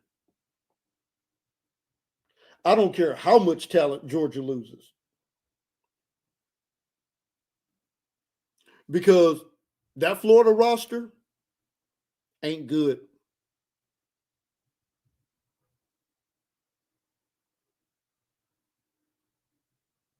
Okay, let me take a look. Okay, so you got the question. Let's take a look here. Okay, so Georgia's wide receivers. You're talking about Jackson and Burden, right?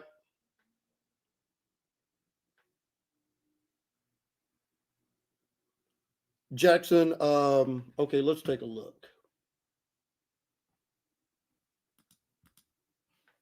Mm, Georgia wide receivers. Okay, Jermaine Burden in his career has 45 receptions. I'm sorry, 46. Nothing special at the wide receiver spot. As far as Jackson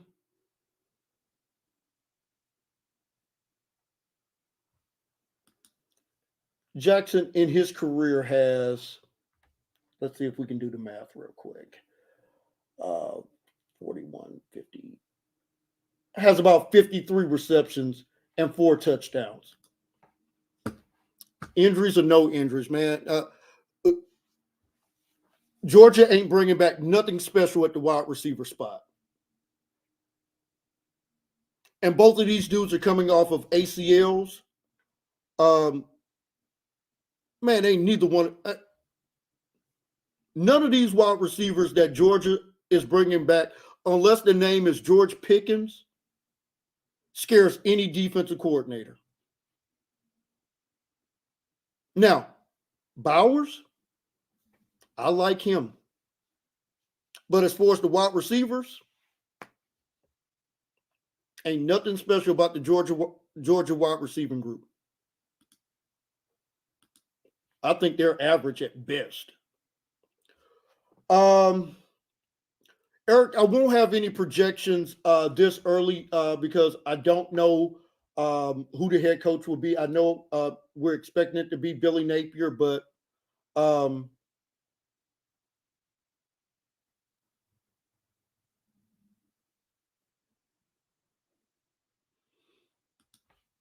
about their production, they don't have any production. The Georgia wide receivers don't have any production.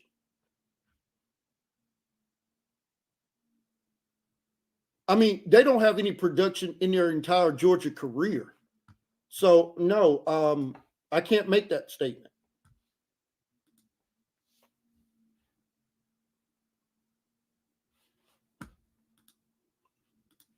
Um, okay, agree to disagree. Uh, Georgia's had one great wide receiver in the last 40 years. His name was AJ Green.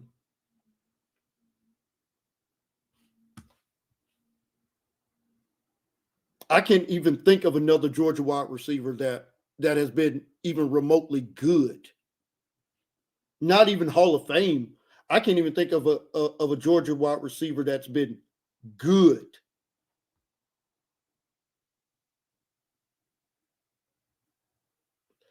What are my thoughts on AR-15?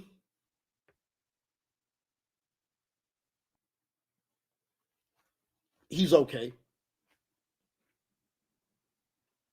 I mean, I I'm not high on Anthony Richardson at all. I mean, not at all. I think he's got to improve so much as a passing quarterback.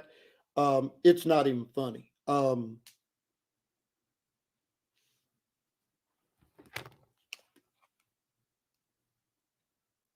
And for Florida fans, and I'm not saying you're one of them, but I had a couple of Florida fans tell me that AR would win the Heisman Trophy next year.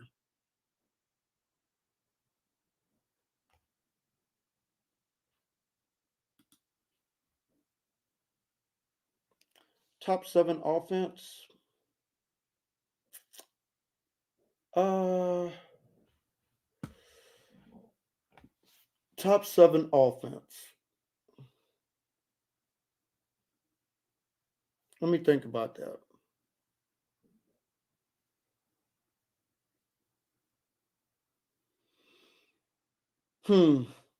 I'll have to go back and rerun the numbers, which we're going to do in the off season. And it's going to be against the teams that you played against. I'm curious to see where this Georgia offense is going to rank. I don't know if it will be a top 10 offense. Oh, no, we check our own numbers. So don't worry. We check our own numbers. So we don't just go by whatever platform you want to check and list their numbers. We have our own formula that we go by. So it's not just your raw numbers. It judges the opponents that you played against, how good their defenses are. Looking at it, Georgia played one top 10 defense. That'll probably be Clemson, or top 20, I should say. Let's see. Kentucky. We'll see where Kentucky grades out, but Kentucky may be a top 20, top 25 defense. We know that Georgia Tech ain't no top defense. Tennessee certainly not. Missouri, no. Florida, no. Arkansas, no. Vanderbilt, no. South Carolina, no. UAB.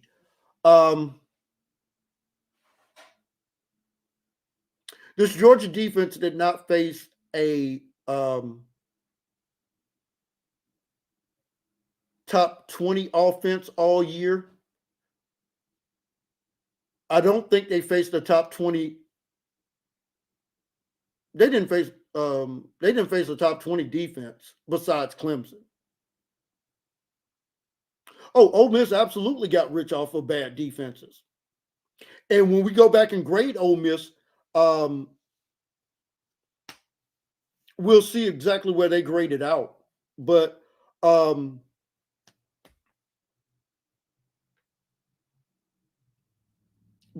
I don't see a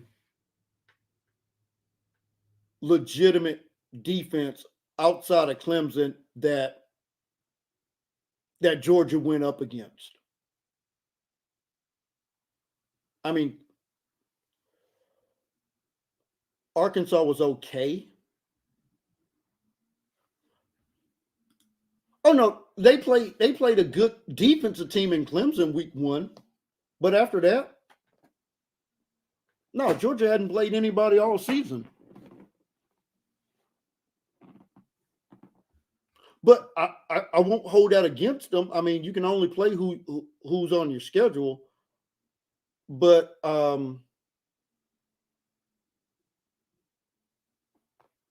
that's why next week is going to be so fascinating.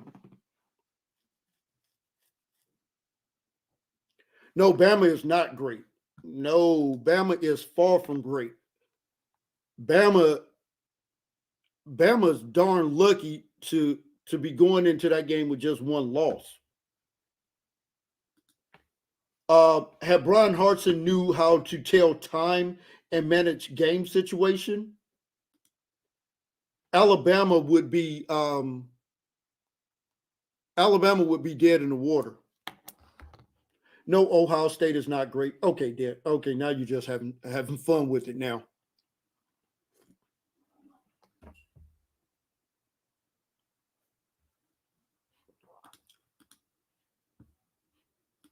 Okay, now I can't even take your chat serious at this point now.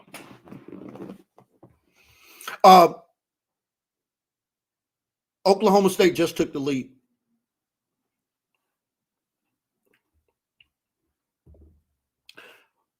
Let me just say this. There are no great teams this year. Okay. Georgia has a great defense. Maybe one of the best defenses we've seen in the past 25 years. Georgia does not have a great offense.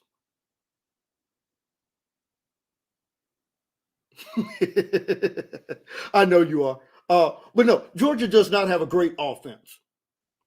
Now, do they need a great offense to win a national championship? The answer is no. They need an offense that does not turn the ball over, which Stetson Bennett does not.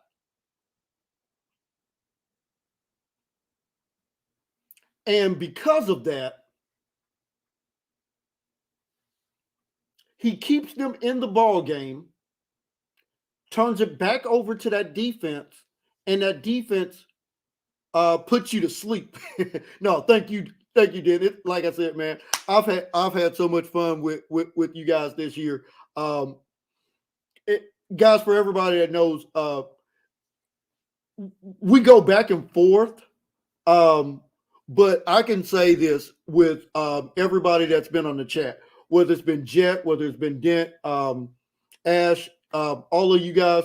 Uh, I haven't had a bad experience with any one of you this entire season. You might want to trust Stetson Bennett because if Georgia's to win a national title, it will be because Stetson Bennett's the quarterback. JT Daniels has never played a top tier defense and put up more than 10 points. So if you don't trust Stetson Bennett, what does that say about JT Daniels? Because Stetson Bennett ain't the reason that Georgia lost to Alabama and Florida last year. That Georgia defense got roasted like a pardon me, Ash, but like a roasted pig on an open flame.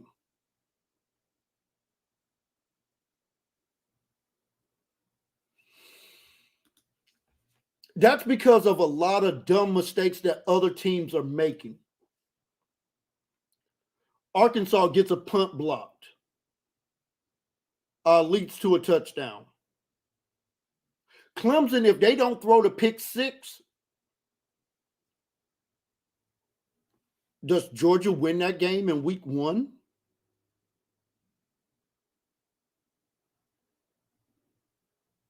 I want to see what Georgia does against an offense that doesn't turn the ball over.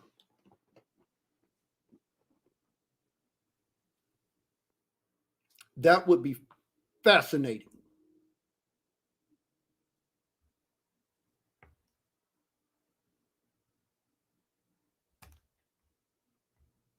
%100 fascinating.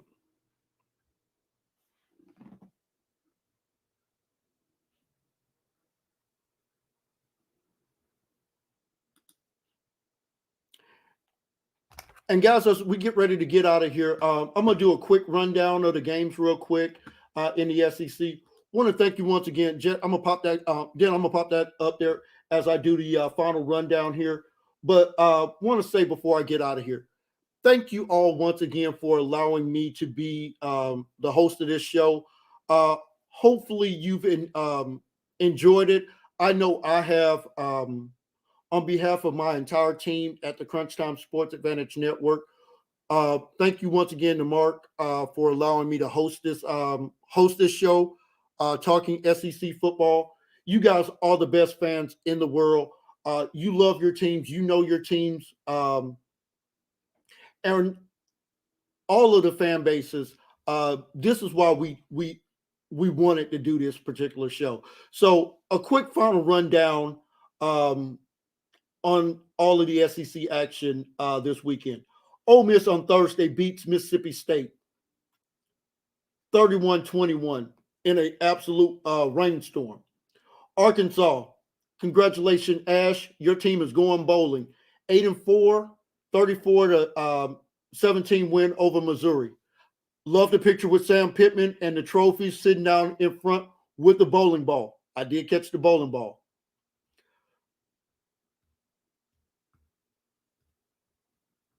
Cody, your Tennessee Volunteers 7-5, 45-21 over Vanderbilt. Great job there.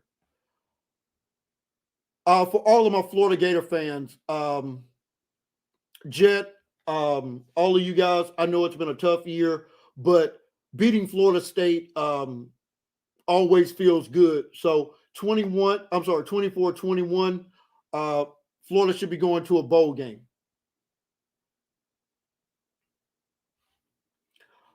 South Carolina shut out Clemson 30-0. We talked about it. LSU, less than 2 minutes left to go on the clock. 85 yards, touchdown. Jimbo Fisher. Oh my goodness.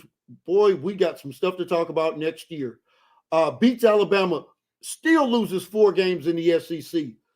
LSU sends Ed Orgeron out with some gumbo, a nice fat paycheck, and a 27-24 victory. Alabama holds on for dear life in the Iron Bowl, 24-22 in overtime. Georgia shuts out Georgia Tech. Man, Georgia Tech, get out. Georgia undefeated regular season, first time since 1980 when they won the national championship. And Kentucky about to put the wraps on it as that game just goes final, 52-21 over in-state Louisville. Kentucky with the win in the bowl game, 10-win season, very significant.